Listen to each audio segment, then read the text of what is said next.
everyone, it's Sitisha from 9th standard of Jalandhar Model Senior Secondary School. So today we are going to discuss about the impacts of lockdown on our economy. So as we all know that India is one of the most affected country from the coronavirus pandemic with more than 4 lakh reported cases since January. So to slow down the spread of this virus, India's government implemented a national lockdown. While the lockdown took a toll on the economy, the number of infected cases continues to climb with growth prospects for the current quarter collapsing.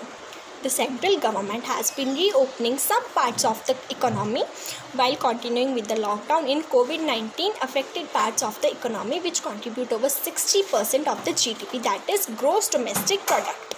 The extension of the lockdown by the government will have a deep impact on the economic activity, sharply cutting India's GDP forecast for this financial year to a contraction of 2%.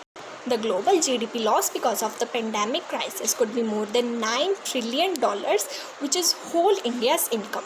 The country's lockdown began in late March and was subsequently extended several times. Lockdown in countries like India and Indonesia are more disastrous for human welfare and economies since there is no help for small businesses, none are their employment benefit.